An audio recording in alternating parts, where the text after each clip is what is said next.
할렐루야, 사랑하는 신앙교회 성도 여러분, 안녕하십니까?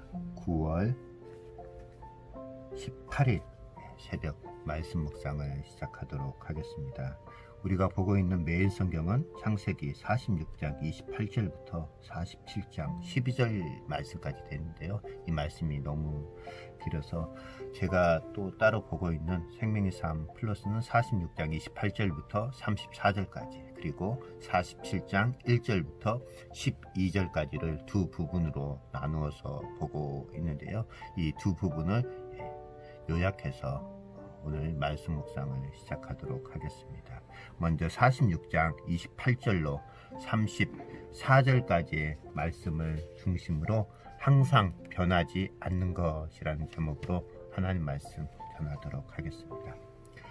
요셉과 야곱의 부자 상봉이 실로 20여 년 만에 이루어졌습니다. 기쁨과 애정이 넘치는 이 죄는 성경에 기록된 아름다운 사건 가운데 하나입니다. 사랑하는 아들 요셉을 만난 아버지 야곱은 매우 기뻐합니다. 야곱은 요셉을 만나자 이제 죽어도 여한이 없다라고 말을 합니다. 짧은 상봉이 끝나고 난 후에 요셉은 형들과 가족들에게 그의 계획을 말합니다. 요셉이 얼마나 주의 깊고 철미한 사람인지를 보여주는 대목이기도 합니다. 그는 모든 권세를 가지고 있는 애굽의 총리였지만 바로와 애굽 사람들이 반대하거나 싫어할 만한 그 어떠한 요인도 만들지 않으려고 노력을 했습니다. 그래서 바로 앞에서 갖추어야 할 예의까지 세세하게 가족들에게 다 알려주었습니다. 70명이나 되는 식솔들을 챙겨야 하는 요셉에게 있어서는 당연한 것이었습니다. 사랑하는 성도 여러분, 우리에게 있어서 항상 변하지 말아야 할 것이 있다면 무엇이겠습니까? 그것은 전능하신 하나님을 믿는 그 믿음과 그 신앙만큼은 예수 그리스도 재림하시는 그날까지 변하지 말아야 할 것입니다. 세상을 보면 변하지 않는 것이 없어 보입니다. 급격히 변하는 세상에서 우리가 먼저 해야 할 것이 있습니다. 그것은 변하지 않는 것을 굳게 붙잡는 것입니다. 그게 바로 믿음의 주요 또 온전하게 하시는 이인 예수를 굳게 바라보는 신앙입니다. 그렇다면 과연 변하지 않는 것이 무엇인지 오늘 본문 말씀을 통해서 살펴보도록 하겠습니다. 첫 번째로 변하지 않는 것은 하나님의 신실하심은 변하지 않는다라고 말씀하고 있습니다. 본문 46장 28절의 말씀입니다. 야곱이 유다를 요셉에게 미리 보내어 자기를 고센 땅으로 인도하게 하고 다 고센 땅에 이르니. 아멘. 우리는 살아가며 여러 과정을 겪습니다. 그 과정 가운데 좋은 상황만 있는 것은 아닙니다. 이해하기 어려운 상황도 있습니다. 그럴 때 우리는 어떻게 해야 할까요? 야곱은 가나안 땅을 떠나야 하는 상황이 쉽게 이해되지 않았을 것입니다. 그럼에도 야곱은 가나안 땅을 떠나고 고센 땅에 이르게 됩니다. 하나님이 야곱을 신실하게 인도하여 주셨기 때문입니다. 우리도 이해할 수 없는 여러 상황 가운데 놓일 수가 있습니다. 하지만 그런 상황은 하나님이 약속을 이루어 가시는 과정이라고 우리는 믿고 의심하지 말아야 합니다. 그 과정 가운데 하나님은 우리를 신실하게 인도해 주시며 구원의 약속을 이루어 주신다라는 사실입니다. 두 번째는 하나님의 위로하심은 변하지 않습니다. 고난과 어려움을 견디게 하는 힘이 어디서 나오겠습니까? 아무리 희망이 없어 보여도 하나님이 함께 하심을 믿는다면 힘을 낼 수가 있습니다. 요셉은 고난 중에 하나님이 함께 하시며 형통하게 하심을 경험하였습니다. 그리고 결국에는 이스라엘 생명을 구원하는 도구로 쓰임 받았습니다. 하나님은 환경과 상황을 뛰어넘는 기쁨을 우리에게 주십니다. 따라서 환경 때문에 낙심하거나 좌절할 이유가 전혀 없습니다. 하나님이 기쁨의 상황으로 바꾸실 것을 믿기 때문입니다. 하나님은 예수 그리스도를 통해서 우리와 함께 하시며 빼앗길 수 없는 기쁨을 우리에게 허락해 주셨습니다. 마지막 세 번째로 변하지 않는 것은 하나님의 뜻은 변하지 않는다라는 사실입니다. 하나님은 우리를 거룩한 그분의 자녀로 부르시기에 세상에서 구별된 자로 살게 하십니다. 이스라엘의 가족은 가나안에서 뿐만 아니라 애굽에서도 구별된 하나님의 백성으로 살아야만 했습니다. 예수 그리스도의 은혜로 새로운 존재가 된 우리도 이전의 삶을 버리고 완전히 새로운 삶을 살아야 합니다. 그런데 교회에서는 세상과 구별된 사람처럼 보여도 직장에서는 세상 사람과 똑같이 행동하는 사람들이 많이 있습니다. 또 일주일 중에 일요일 단 하루만 세상과 구별되는 삶을 사는 사람들도 있습니다. 은혜로 거듭났다면 일주일에 모두가 주일이어야 한다라는 사실입니다. 시간과 상황에 따라 생활하는 모습이 달라진다면 이것은 거짓된 삶입니다. 환경과 여건이 변해도 새로운 신분에 걸맞는 삶의 모습은 변하지 않아야 된다라는 것이죠. 하나님이 신실하시기 때문에 변화무쌍한 세상을 살아간다라고 할지라도 우리는 흔들리지 않을 수가 있습니다. 왜냐하면 신실하신 주님을 바라보며 변함없는 신자의 삶을 살 수 있도록 하나님께서 우리를 인도해 주시기 때문입니다. 또한 47장 1절부터 12절까지의 내용은 47장 본문 전반적인 내용은 요셉의 가족들이 바로를 만나는 장면입니다. 더욱 심해진 기근에 대처하는 요셉의 행정 능력에 관한 기록, 야곱의 유언 부분을 담고 있습니다. 오늘 본문은 요셉이 자기 가족들이 정착해서 살 곳을 허락받기 위해서 가족을 바로에게 소개하는 장면이 또한 등장합니다. 먼저 바로와 형들이 만난 후에 바로와 야곱이 만나게 됩니다. 야곱은 자신이 믿고 있는 하나님을 이방왕 앞에서 떳떳이 나타내고 그 이름으로 바로를 축복합니다. 야곱의 가족은 바로에게 애굽의 좋은 땅을 하사받고 그의 가축을 돌보는 일까지 맞는 복을 받게 됩니다. 이후에 바로가 명령한 대로 요셉은 애굽의 좋은 땅을 자신의 형제와 가족들에게 배정하고 양식을 주어 봉양한다라는 내용이 47장의 내용입니다. 그렇다면 47장 1절로 12절 말씀을 중심으로 신자는 어떻게 살아야 하는가라는 두 번째 제목으로 말씀을 증거하도록 하겠습니다. 사랑하는 성도 여러분, 우리는 이 땅에서 하나님의 자녀로서 살아갑니다.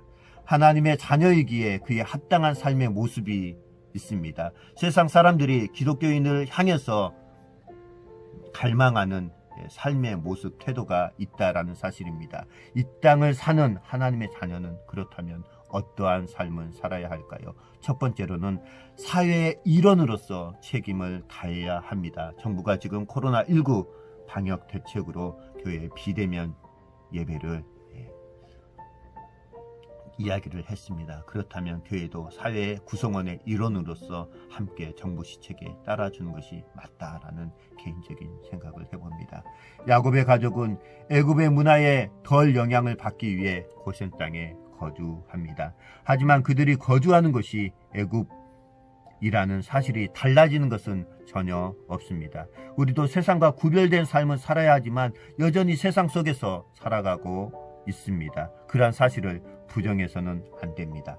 세상을 등지고 사는 것이 영적인 삶이고 세상을 멀리할수록 더 고상하다라는 생각은 너무나도 위험한 생각입니다. 하나님은 우리를 구원하시고 이 땅에 두셨습니다. 하나님은 신앙생활만이 아니라 일상생활 가운데서도 우리에게 소중한 일을 우리에게 허락해 주셨습니다. 따라서 우리는 가정이나 학교나 직장에서의 일도 하나님이 우리에게 맡겨주신 거룩한 이름을 기억하고 최선을 다해 성실하게 살아야 한다라는 것입니다. 두 번째로는 신자는 복음을 전하는 삶을 살아야 합니다.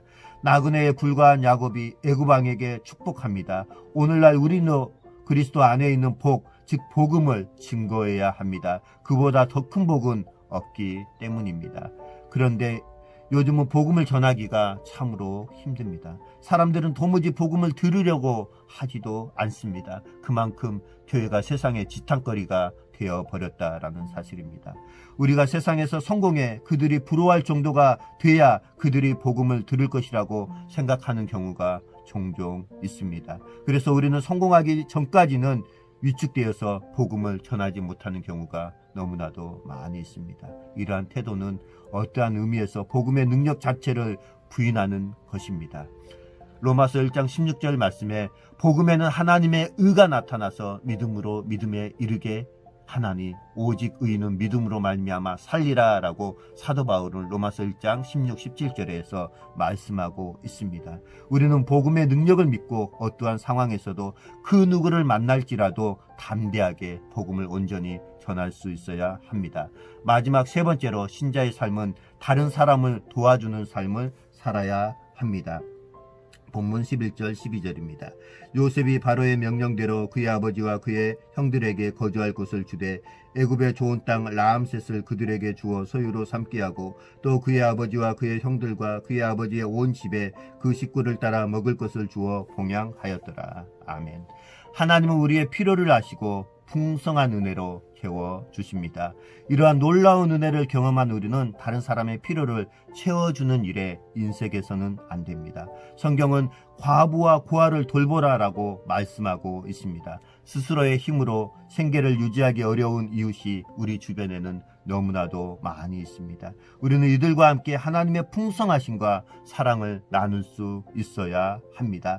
자기를 위해 돈을 쓸 때는 망설임 없이 쓰다가도 다른 사람을 돕는데 아까워한다면 여전히 우리는 자기 중심적인 사람인 것입니다.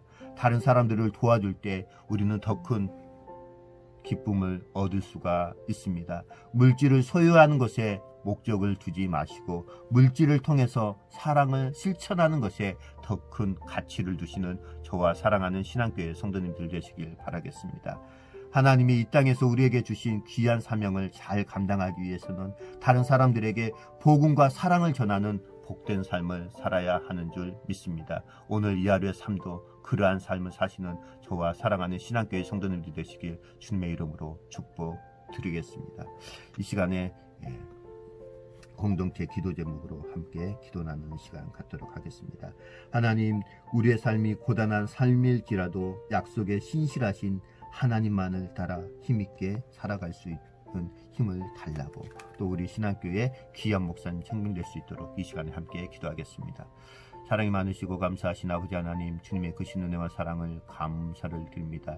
우리의 삶이 비록 이 땅 가운데서 힘들고 어려운 삶일지라도 믿음의 주여 온전케 하시는 예수 그리스도만 굳게 바라보고 믿음으로 승리하며 살아갈 수 있도록 은혜 베풀어 주시고, 우리 신학교에 꼭 필요한 귀한 담임 목사님이 청빙되어져서 사랑하는 우리 성도들의 아픈 마음, 상처받은 마음들을 위로하고 우리 신학교회를 다시금 부흥의 불길로 인도하는 귀한 목사님이 청빙될 수 있도록 은혜 베풀어 주옵소서. 사랑하는 우리 신학교의 모든 성도님들, 기도하는 각자의 기도 제목이 있는 줄 압니다. 주님께서 함께하여 주시고 모든 기도의 제목마다 들으시고 응답하여 주시고, 이 코로나19 상황이 하루속히 종식되어서 현장 예배가 재개될 수 있도록 은혜 베풀어 주옵소서. 거룩하신 예수님의 이름으로 감사하며 기도드리옵나이다. 아멘. 사랑하는 신앙교회 성도 여러분, 오늘 이 하루의 삶도 주님 안에서 행복하고 평안한 삶이 되시고 계속해서 개인 경건 생활에 충실하시는 우리 신앙교회 성도님들 되시길 주님의 이름으로 축복합니다. 사랑하는 신앙교회 모든 성도 여러분, 주님의 이름으로 사랑하고 축복합니다. 사랑합니다.